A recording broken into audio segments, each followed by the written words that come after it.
Hello everyone, hope you had a nice day. Texas Deacon here. Thank you for joining me. The title of this lesson is Raid on Eldorado. It's Eldorado, Texas. The scripture reading is 1 Samuel 20:24.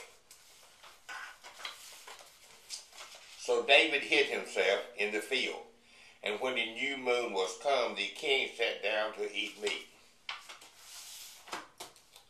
First, a little background to this story.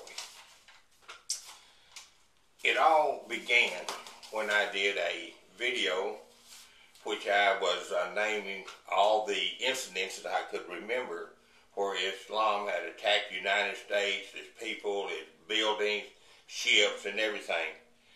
Knowing that I would miss a bunch of them, I asked that my viewers fill in the gaps in the comment section so everybody could get as many of them as possible. One of my viewers mentioned the Oklahoma City bombing. Now, very few people knew about the Islamic connection to the Oklahoma City bombing, so I decided to do one on the Alfred P. Murrah building. It gave me a chance to introduce this book called Final Report. I think you can still get it on Amazon.com, and it is very thorough on the building, on the bombing of the building. After the bombing, I was in Oklahoma City as soon as I could, but not before they brought the building down. They wanted to make sure that that crime scene was destroyed. I've been to Ground Zero in New York City, but then who hasn't? I was in the courtroom during the Colonel Terry Latham trial. He was an Army doctor, a colonel, that had been to Afghanistan twice and was assigned to go a third time. He refused to go until Obama could prove that he was legitimately the President of the United States and had the authority and the right to send him. I went to Harlem, New York for the Obama trial. I was hoping just to get in the courtroom. I ended up being on the jury, one of my prouder moments of my life. I've been to Waco, the Branch Davidians, every April 19th since 1995. As you can see, I'm one of those people that has a need to see things for myself. When it comes to a plane crash, a train wreck, you can pretty well believe what the news media tells you. Once you get past that, you cannot believe a thing. I didn't make it to Ruby Ridge, and I'm sorry about that. Raid on Eldorado had no Islamic connection to the best of my knowledge, but I thought it just might interest a few people. Eldorado, Texas is located in the middle of nowhere, like they say. It is 65 to 70 miles to the nearest city, the nearest real city. A few miles from town is a religious community that I believe is an offshoot of the Mormons, but don't hold me to that. These people were trying to get as far away from modern society to build their new community. And I cannot blame them for that.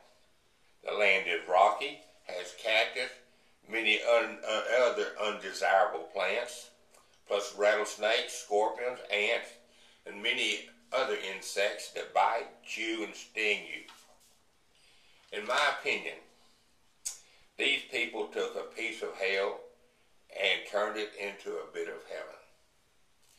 Eldorado is small. It only had one place where the locals meet for breakfast and coffee, and I went there. In small town, the City Cafe is the best place to go to find out information. This business was a combination gas station, cafe, some groceries such as milk, bread, just the basic essentials. The cafe also sold pre-cooked stuff from behind the counter, a very limited menu. The eating area consisted of 6 or 7 chrome dinette tables with mix and match chairs. The place was very clean. I got myself a cup of coffee and sat down and waited.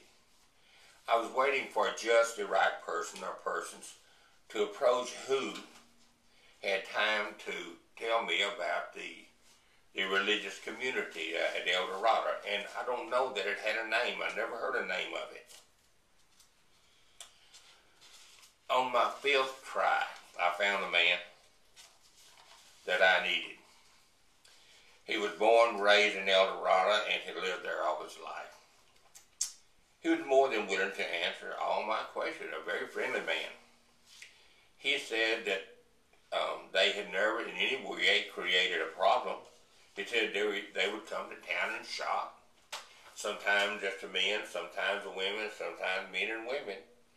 He said they were just people who lived out there on their own community and wanted to be left alone. We chatted for about 15-20 minutes more, and I thanked him for his information. We shook hands and went our separate ways. Then I went out to the private road on their property that led up to where the community was. It looked like about a mile off the main road. I joined the 6 or 7 cars already there. I chatted with the people for about 3 hours. No one came in or went out, so I left. End of story. Is there a lesson to be learned here? I don't know. Maybe I have a message for the federal government. The next time you feel the need to do a raid, like Ruby Ridge or the Branch Davidians, may I suggest you hire the Texas Rangers and the Texas State Troopers.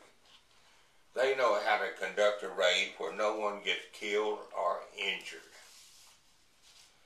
However, the emotional scar left on those children that were taken from their parents and scattered all over the state will never go away. All were eventually returned to their parents.